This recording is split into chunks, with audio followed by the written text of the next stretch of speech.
This week on The Futurists, it's Brett and Rob. These are cycles.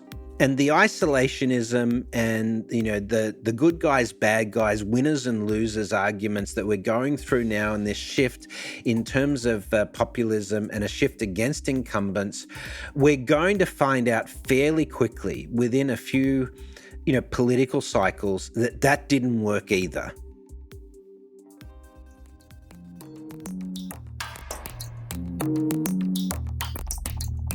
Hey there, welcome back to The Futurists. I'm Rob Tersick, and look who's with me this week. Hey, we finally get to do a show together. What is it? It's been a few weeks, hasn't it? I love it, man. You're racking up the frequent flyer miles. This show is and the carbon offset program. Don't even talk to me about it. But yeah, I mean, I don't know. I got to maybe invest in biofuels or something. But yeah. To make up for your sins, your carbon. Well, no, I mean, this is the thing. Most of the airline programs now offer ability to do carbon offset with airline miles. So that's sort of my modus operandi these days. But even so, that's not necessarily, even though that's the right thing to do ethically, it's not necessarily still good for the planet. So I am conscious of that. But this is the only way I know how to really make a difference right now in terms of, communicating the changes that are happening in the world and getting out there. So I gotta work out how to build holodeck transporters or something, right? Right. The matter transporter. Well, let's leave that to one of our great entrepreneurs, like say Elon Musk. Elon Musk. There we go. Yeah. A graceful pivot to this week's show. So we are going to deal with the Trump election and the bromance between Donald and Elon. See, while you've been flying around the world, a lot has happened. Holy cow, this country now, it's almost scary to open the newspaper in the morning. The changes are coming fast. And the Doge Department, the Department of Government Efficiency. And what's really funny is listening to people on CNN and CNBC and Fox trying to pronounce that. Yeah. So it's really great. I mean, these guys are trolls on an epic scale. It's almost unbelievable. They just use the media as their banana peel. Naming that department Doge is, this is like a gigantic joke for Elon Musk. Yeah. He's just not, he doesn't take anything that seriously. I suppose. Trump must not take it seriously either, because he's just allowed Elon to do that, first of all. And I don't know where Vivek got cabinet appointments. It's a clown car. I mean, seriously, it's impossible to take any of these appointments seriously. Well, John Bolton said of the Matt Gaetz nomination for Attorney General that it was quite possibly the worst cabinet appointment in the history of the United States. I can't speak to that because I don't know what some of the other candidates for that might be. But it looks quite unlikely, even from a Republican position, that he would be successful in his nomination. It's a litmus test. So he's all about loyalty tests, right? So now you have, in the U.S. Congress, the senators just elected their leader because Mitch McConnell, who ran that caucus for many years, is now stepping down. And they elected John Thune, who is the least MAGA of the Republican senators. And Trump did have a candidate he wanted very much, Rick Scott, who didn't win. He actually came in third. So the Senate sent a very clear signal to the new president, that they're going to be somewhat independent. It doesn't mean they're not going to support him. He's not going to get everything he wants. He's not going to get. So we're going to start to see a test. And that's why now Trump is pushing for recess appointments, where he doesn't have to go through that Senate hearing process. Because some of these cabinet appointments, they're not explainable. They're not supportable. These are people with no experience, no qualifications. In the case of Matt Gaetz, recently under investigation by the Department of Justice, that he's now going to be managing. So, we have bad optics here. Trump is going to try to stage manage that, but mainly, remember, his modus operandi is to propose the most outrageous thing in the world and then see what happens and see how people back down. But he's already got the momentum by making the crazy proposition. He puts everybody on the back foot because they have to actually spend energy, political power attending to that issue. And then they're weaker in the position of offering an alternative. So we shall see what happens. But my hunch is he's going to get some of these people through. How about Robert F. Kennedy, an outspoken for the FDA? Health. So that we're going to be in a weaker spot than ever if there's another vaccine outbreak.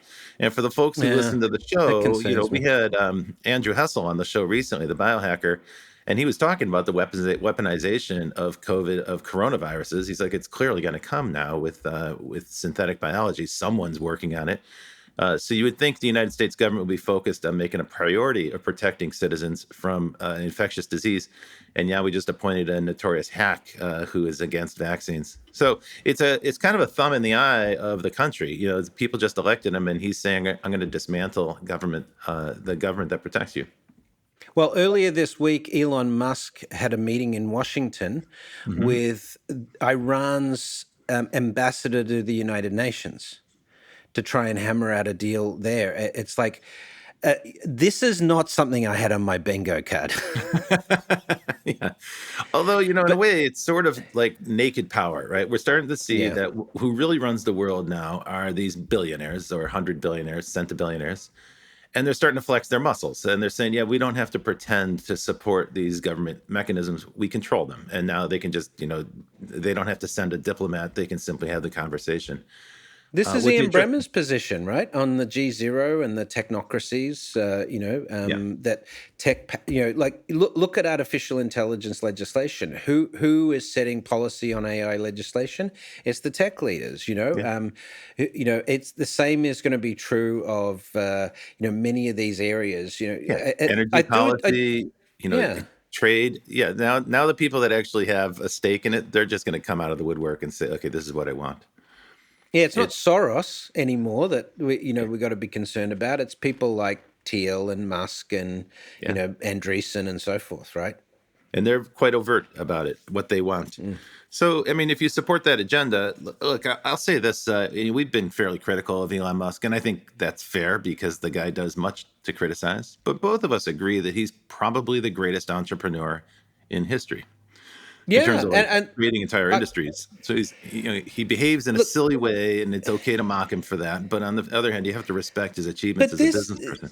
if you look at an industrialist, he's not really an industrialist because he's a technologist, not in the classic Edison, Rockefeller sense, right? Andrew Carnegie sense. But if you look at the way he played this, you have to give him credit. He played Yeah, it masterfully yeah, from the acquisition of Twitter and yeah. mobilizing that into winning for Trump. It's certainly his influence on this election was not inconsequential. Particularly in Pennsylvania as a swing state and so That's an forth. understatement. He It's bet yes, $100 million just to make sure that Trump got that key yeah, state in his election. And he yeah, said it. He was like, if Trump doesn't win, I'm effed. Like he was really yeah. clear. Like he knew that there would be retribution. But Trump did win. And so let's think about the gains. Like, what did he get for his $100 million bet? Well, clearly SpaceX already gets billions of dollars in funding. But Now you can all the imagine. brakes are off now, and this is the one thing I said to my friends when the announcement that Trump had won became clear. I said, well, at least we're going to get to Mars out of this because Yeah, I that's right. think I that think that's a good bet, right? Like right yeah, now, I would say the odds of NASA funding a Mars mission are actually quite high. using SpaceX, yeah, And exactly. so, if you think about Elon Musk, because he thinks in longer increments and a much bigger scale than most people, that's his mission, right? For 20 years, he's been focused on one thing, which is getting humans to Mars. Everything he has done has been to build the wealth and build the technology necessary to make that happen. Now, you might agree or disagree with that as a goal. You might think it's preposterous, even. Many, many people do, but he's driven to achieve it. And you got to respect the fact that the guy just played the US electorate, and now he's going to be in a position to get his Mars More mission power to funded. him. Yeah. Astounding, isn't it? No, and the funny part there, Brett, is he might be right? Because his point is humans have to have a second planet. Otherwise, there's a statistical certainty that sooner or later an asteroid's going to hit this planet and wipe out humanity. So his mission has been to get humanity to another planet. Would it not be a historical irony if Donald Trump is the instrument of humanity's survival? This strikes Oh me as, wow, I never thought of it that way, I mean, but it's yeah, just that is astonishing to irony. think that, because it goes counter to everything that you're seeing in the newspaper right now. And I think that's the way to look at this, right? Like, we've had this system in place for my entire lifetime, right? So for about 50 years, we've had kind of stasis. And if you look at the differences between these two political parties, they're not that great. Like Kamala Harris she's a mild Republican. She's like a centrist. So was Obama, actually. They're not like, Well, bomb but throwing lefties or something. this is the point. We hear this radical left bandied around, but in terms of mainstream political spectrum, the Democrats are center right. Yeah. Because you can't have you can't be socialist left wing without free healthcare and free education. Right. Yeah. It's not Right. possible to have a position as a socialist without those two pillars. And, so the Democrats have never really argued for free education and free healthcare, seriously. Mhm. Bernie Sanders did, of course, but it's not been a determined policy Policy. position, Yeah. right? And certainly when they get into Obamacare is power, the they best don't that do we could anything get. about it. They might Yeah. talk about it, but they don't do any action. Yeah, so what we have is really like two parties that say the similar things. This is a critique that's been well rehearsed by many, many critics for many years. Trump represents kind of a break with that. Trump represents a group of people who are saying enough of this. We have a deficit problem. We have an environmental problem. We have an innovation problem. We have geopolitical problems. Break this system and do something different. It may not work, right? Failure is certainly a possibility. Honestly, when you look at the incompetence of the people he's recommending for high positions in the government, it's possible. It's not just possible, it's probably likely. They don't care.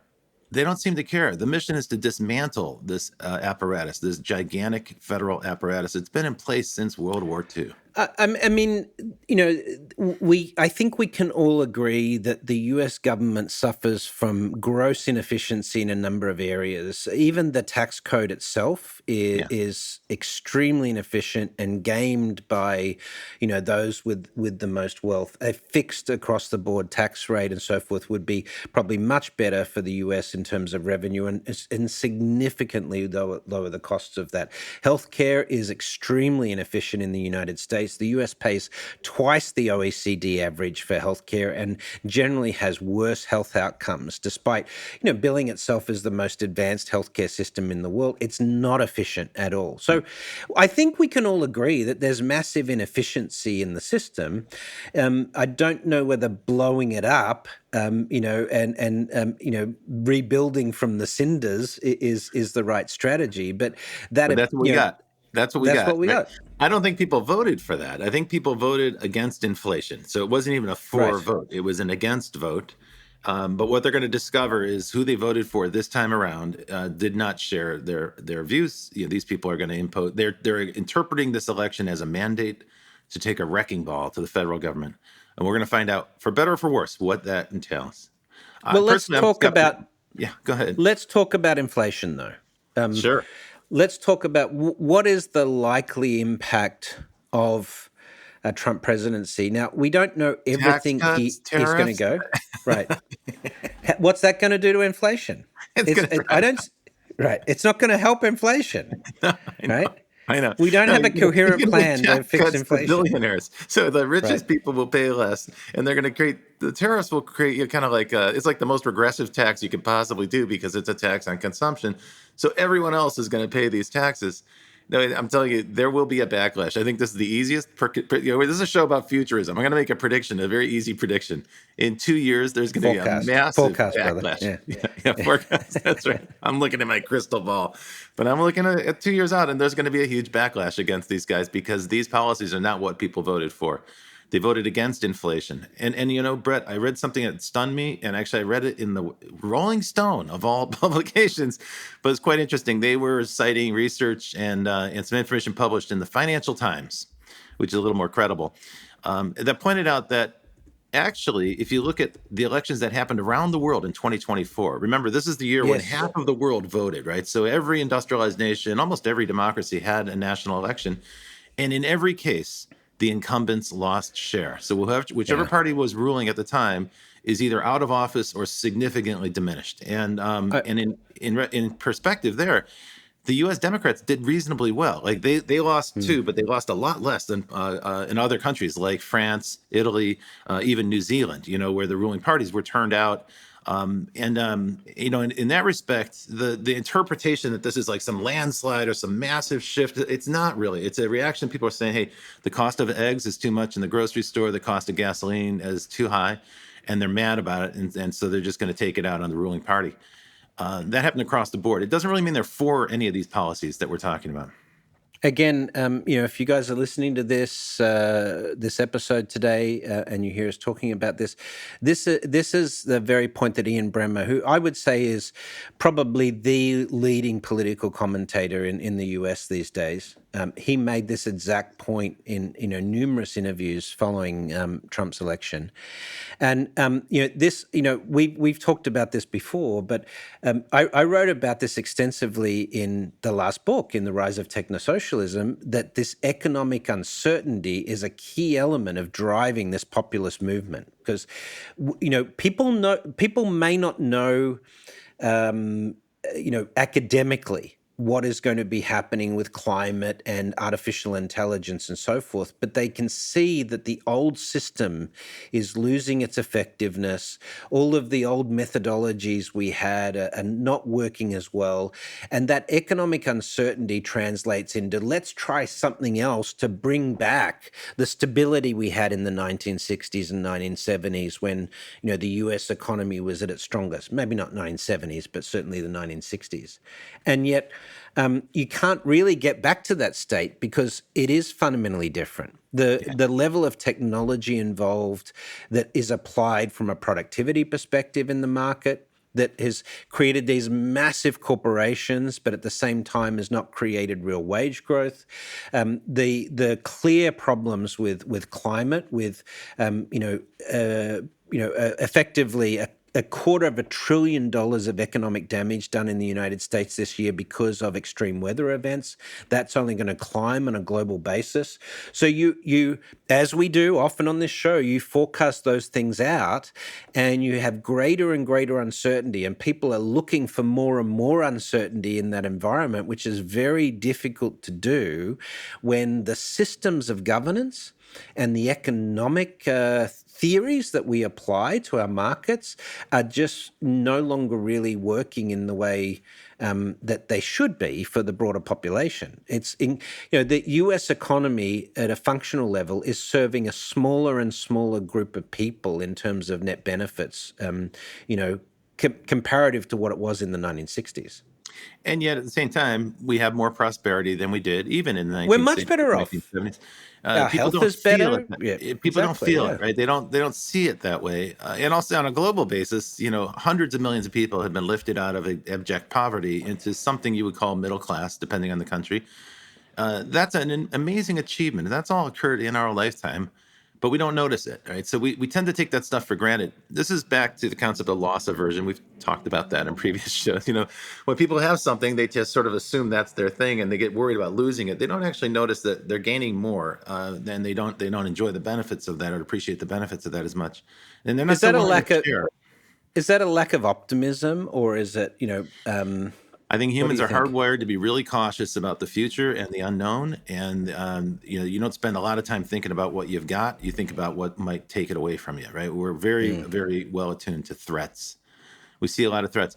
The funny thing about this, though, we don't really seem to have these new leaders that we just elected, not just in the U.S. but around the world. They don't seem to have a very clear plan for what to do about the issues you just raised, right? So we don't hear a great vision about what to do about climate change, about the heating up. Neither of the candidates spoke about that during the No, US election. We didn't hear they're- about climate change and we didn't hear about AI, the two yeah, greatest impactors to the human species since, I yeah. don't know, the flood or the ice age, right? Well, Whatever you want and to call even it. like geopolitically, like look at the relationship with China. It's all bashing China, right? Everybody is like, Yeah. it's easy to bang on China, and in China they do the same with us, right? Because it's Yeah, easy yeah, to kind sure. of build a kind of nationalistic fervor.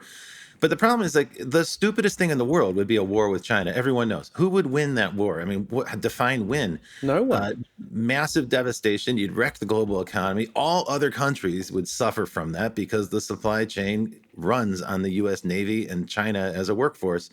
How would anyone benefit from that? But yet, it's good. It's an easy way to score cheap political points by posturing as if you're going to be hawkish against China. This is the stupidest policy in the world. But here's the thing: is Trump has spoken about this widely, and Elon, of course, talks about this very frequently about the national debt problem. Yes. But Trump's policies are going to add, the conservative estimates are between 17 and $15 trillion to national debt over the next 4 years, right?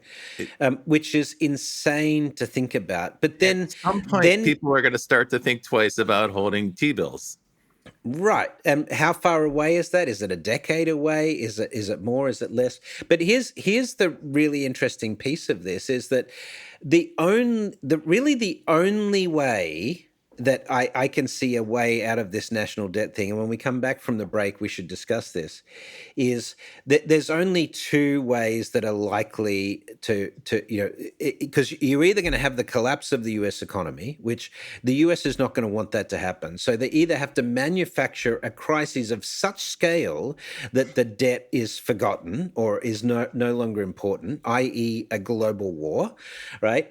Or they have to do a deal to wipe out their national debt on a global basis, which would have to be, and this is, we talked about this in technosocialism, Richard and I, is that you could do something to say, let's wipe out all national debt so we can fund climate resilience and climate mitigation. That's sort of a reasonable jump, although from a policy perspective, we're a long, long way from that sort of position. Well, Brett, now you got me intrigued. Who holds that national debt? It's other countries, right? But it's probably also China banks. mostly. But China's been, if you look at what China's been doing the last 18 months, they are selling T-bills and they're buying gold. So they are trying to not have as much of reliance on that. And of course, shifting away from US dollar to another reserve currency, whether that's a basket of currencies or the yuan in the future, based on, supply chain automation and the BRICs alliance, there could be a path for China to be less impacted by a collapse in the US economy. But let's make no mistake about it. If the US economy goes under because they don't manage the debt, the entire world's economy is going to have a massive problem. On that bright note, let's go to break.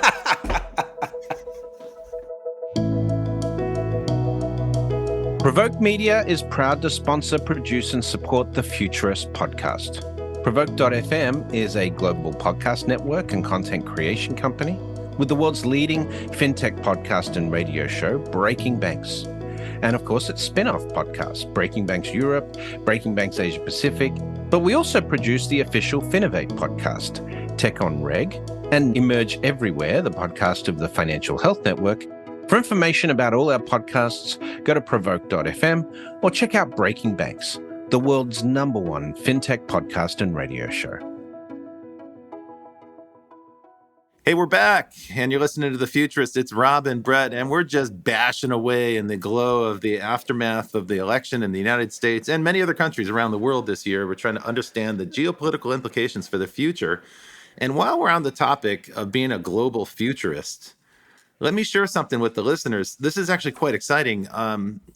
My buddy Brett here has been nominated as one of the world's leading geopolitical thinkers. He is a global futurist. Of course, you know that from listening to the show because he's always on the road going to some place like Azerbaijan to share his insights and to get people thinking about the future. That's what we try to do here. Well, here's a chance for you, if you're a listener, here's a chance for you to do something to support Brett. He's been nominated as one of the world's leading thinkers about the future by global gurus. And there's an opportunity for people like you to vote, to support him. And I want to really encourage you to do it. We do this as a labor of love. We love making the show. We're really committed to this idea of helping people think about the future. And now we're asking you for some support. Please go vote for Brett King. Hey, Brett, tell us how to do that. How do we vote for you on Global Gurus?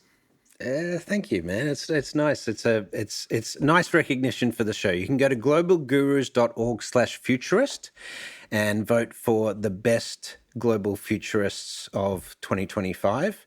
And as you say, I'm very proud that I've been nominated. It's great recognition for the work we've been doing on the show. So if you've enjoyed listening to the show in the past, please do me the honor of supporting the vote. So it's globalgurus.com? .org. Thanks. /futurists. All right. We rarely do that kind of a call out, but man, why not, right? This is our opportunity. So please go do that, folks. Yeah, Globalgurus.org. Thank you. So we were talking about before the break, the very sunny scenario that we've just elected a bunch of people who are going to come in and smash down the institutions that run the United States. And it turns out they're not the only people who want to knock down those institutions, though they have been stable since the post-World War II era. There's some sentiment that they don't work so well. They're very slow. They're not efficient. They seem to be unable to deal with the big challenges that are coming. And so there's other forces around the world that want to change the way the world works. And now this is an interesting topic, Brett. This is one that you know a lot about. What I'm talking about is this kind of alignment between China, Russia, Iran, North Korea. Here in the U.S., they're portrayed as the bad guys, or some people say that China has a gang of losers that are hanging out with them. That's the negative perception. But what are they trying to achieve? Tell me a little bit about your perspective of what China is seeking to achieve. Look,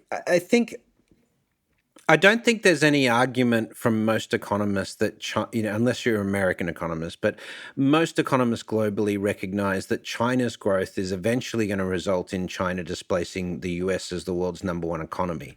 It's great to go and listen to Kai-Fu Lee's recent discussion with Peter Diamandis about this, where he talks about the type of application of artificial intelligence that is happening in China, for example, in respect to industrial automation, robotic factories and these sorts of things, where China is using AI at industrial scale. Yes, they're taking technologies like deep learning and so forth that have been developed in the States, but their application of that technology to produce a sort of economic productivity seems pretty clear.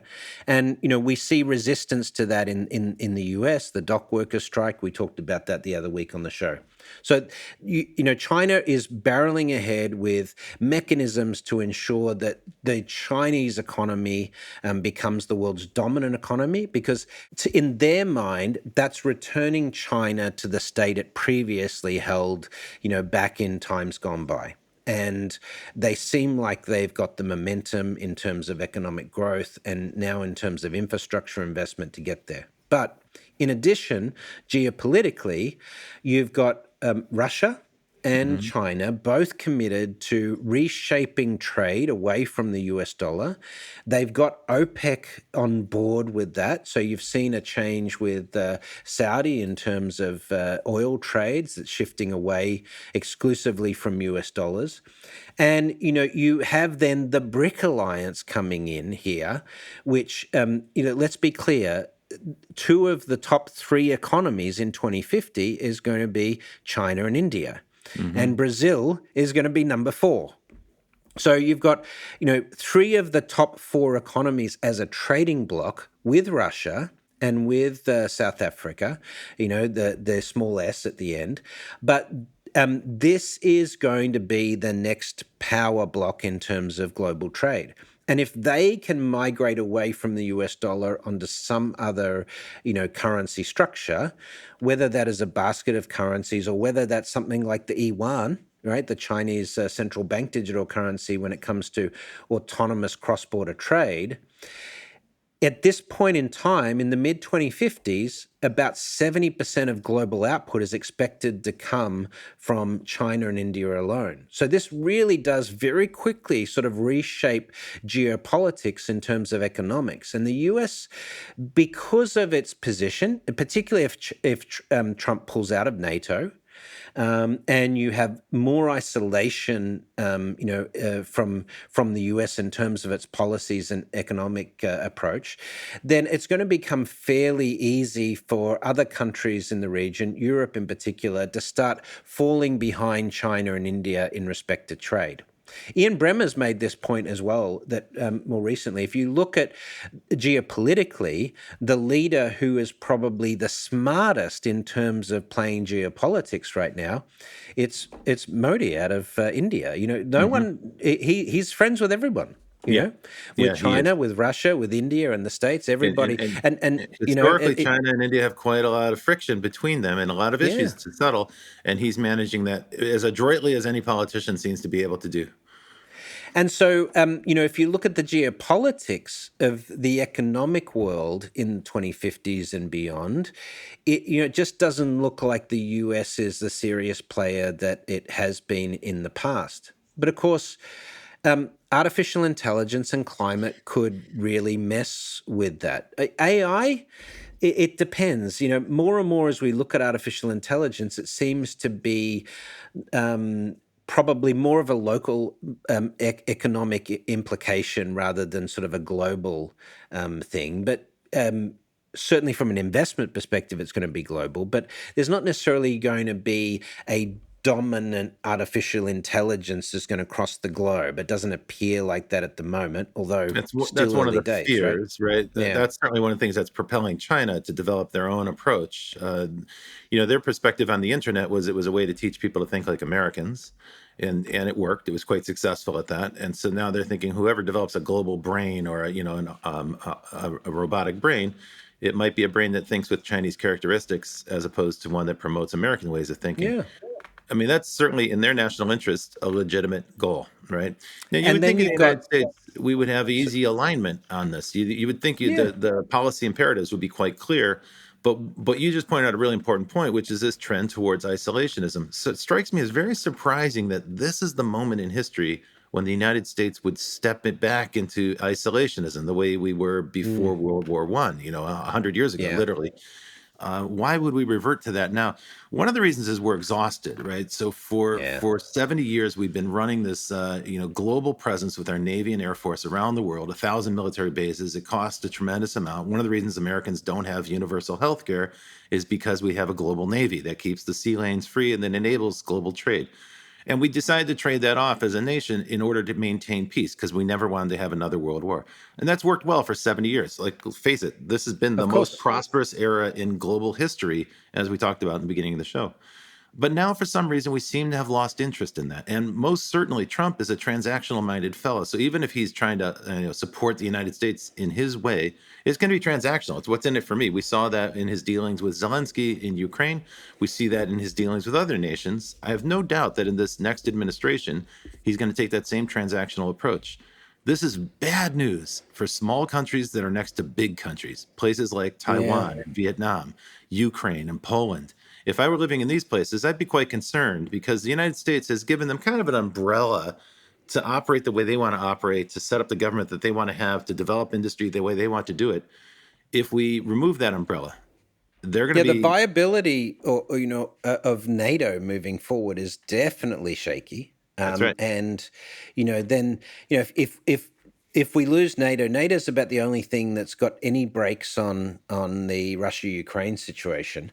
But it's not just the Russia-Ukraine situation anymore. North Korean soldiers are fighting for Russia in Ukraine, which is like something that is sort of pretty unbelievable in that sense It's as like you well. said, back to the Cold War. It was like Russians Yeah. fighting in Vietnam, Russian advisors in Yeah. Hanoi.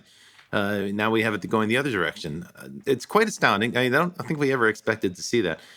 The way I look at it, Brett, is all the countries you were just talking about, they all share an interest in dethroning the United States as the country that sort of sets global policy, if you will, the policeman for the world in some cases.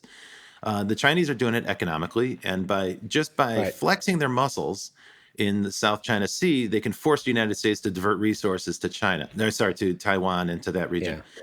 In the meantime, Russia's doing the exact same thing on the eastern borders of Europe, and he's forcing us to divert attention there. And meanwhile, we've got the Middle East going on, which we've never been able to successfully get out. Every president in my lifetime has tried to pull out of the United States, out of the Middle East, and they've been unsuccessful in doing so. There's always something that pulls us back into that region. And so we have a difficulty policing three areas in the world. Like empires always break when they hit the maximum extent of what their economics will support in terms of border protection.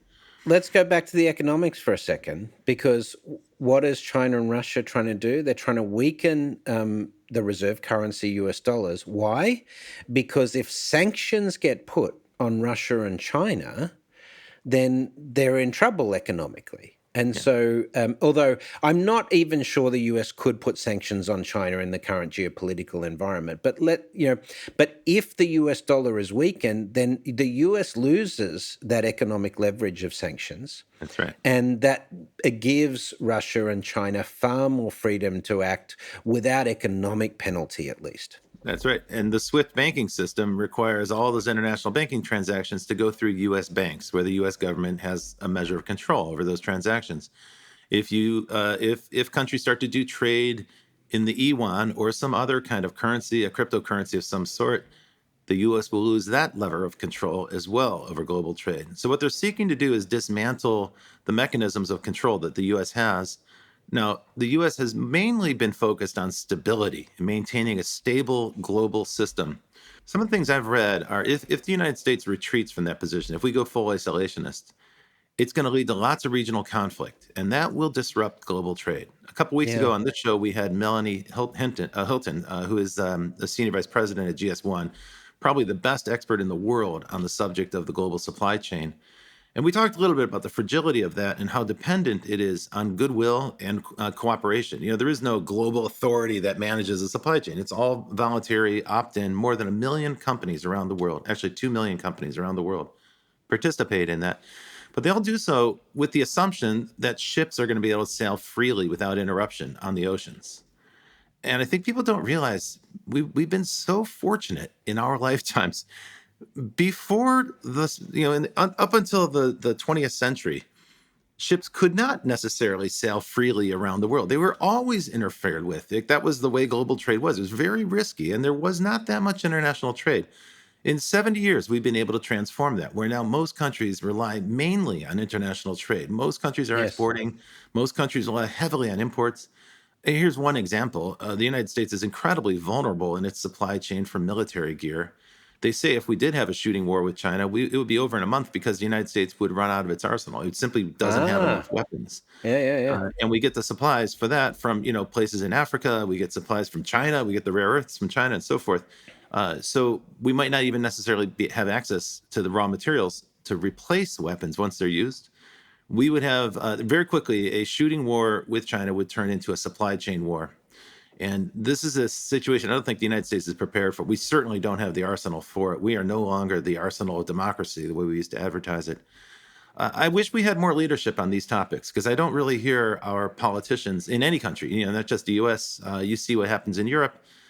The Europeans can't even agree on a defense budget to cover their own defense needs in their own nations. We just saw that the German government is now in a state of disarray. The ruling coalition fell apart today. And one of the biggest issues is that they can't figure out how to compete with China. China used to be a big trading partner. Now it's a major competitor. Their economics are so bad that the Germans can't raise enough funds for their own military defense. They're trying to figure out how to do a fiscal stimulus in in Germany right now. But they're unable to find the fund sourcing. The idea of mounting deficits is a scary concept for a lot of countries. But this is even before. I don't know if you've been watching, but China has just announced the development of a 6th generation fighter, which puts it well ahead of the US's current generation cycle. And they've been demonstrating autonomous military drones. Right. So this is sort of Boston Dynamic types drones with, full armaments, with armor plating, 50 cal machine guns strapped to the top of them and so forth. So, how many countries really could wage war with that type of autonomous infrastructure?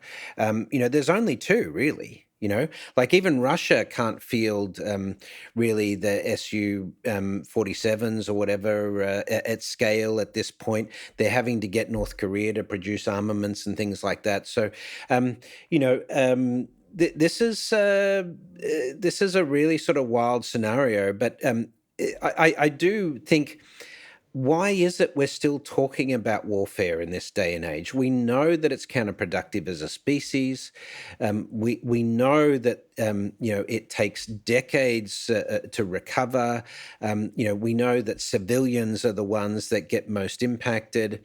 There are more effective and efficient ways of sorting out geopolitical conflicts these days. I don't understand why at this juncture of the species we're still a warfaring nation. But then again, this is the nature of humanity to some extent. But you'd think we should have outgrown this by now.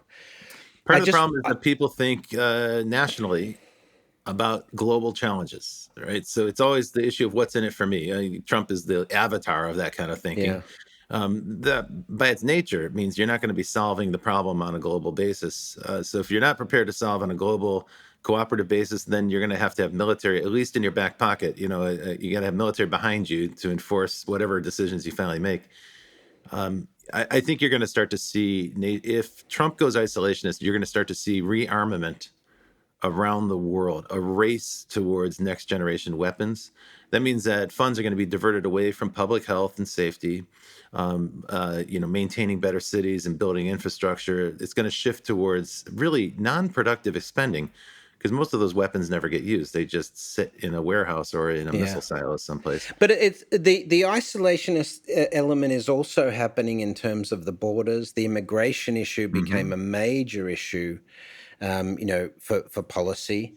And yet at the same time, we recognize that birth rates are slumping all around the developed world today. And the only remaining mechanism we have for increasing economic activity outside of natural birth rates is immigration. So yes, there's an argument, but we want skilled immigration. But what happens in this sort of push against immigration is really that all immigration tends to slow and be problematic from a policy perspective, because how do you really differentiate between who is skilled and who isn't skilled, in terms of increasing immigration numbers? So you just have to stop all immigration until till it sort of settles. But that isolationism as well is sort of flies in the face of what's actually happening around the world, with digital nomad movement increasing, people wanting more and more mobility, people wanting to spend more of their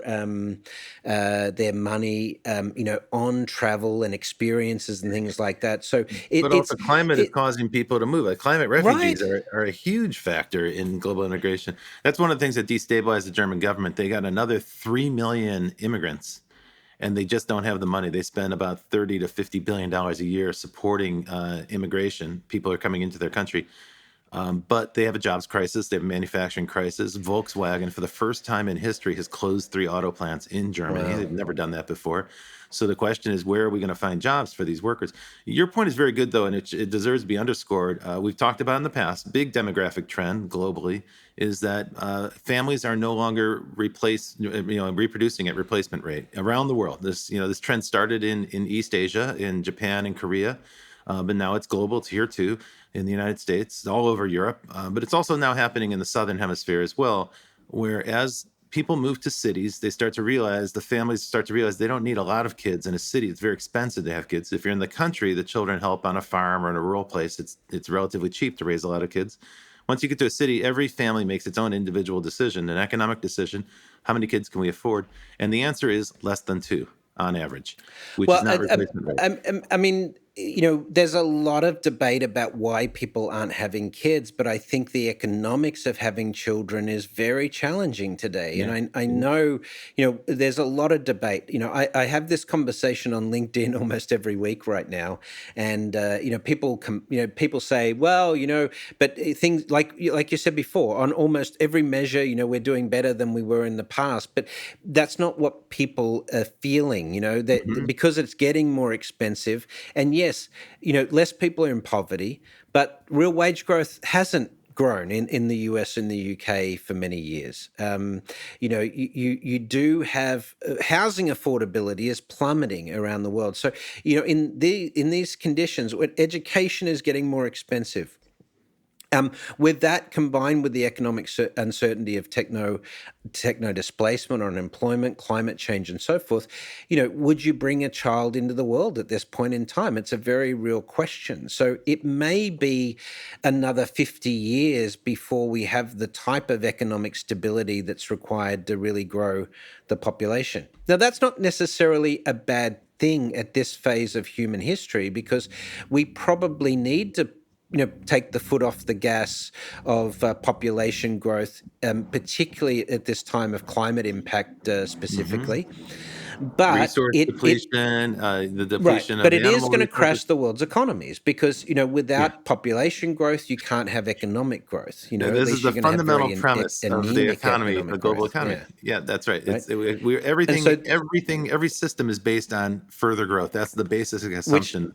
Which leads back to this fundamental posture shift of degrowth economics. And I think the one thing that Musk probably understands in this is that this is the last opportunity for the next 50 years or so to make this bold move to get humans to Mars. Because if we enter a phase of degrowth economy and we're having to restructure our resource allocation to mitigate climate change and all of these sorts of things and deal with large-scale technology unemployment, the appetite for spending money on going to Mars is going to go to zero. So, I think let's give credit where credit's due. I think Elon's timing is impeccable on this, and I just don't know how he's going to run 6 companies and run the Doge department effectively and have 11 children. Understood. But look, every time people raise that as an issue, he does something amazing. He pulls another rabbit out of his hat, right? When he bought Twitter, I think generally the reaction was he just messed up in a huge way. People laughed at him. They're like, what a dummy. He spent $40 billion and reduced the value of the company by half. Well, now he's got control over 3 branches of the U.S. government, and he's going to get his Mars mission done. He's going to divert billions of dollars of U.S. money to SpaceX. Tesla, no doubt, will be a beneficiary as well.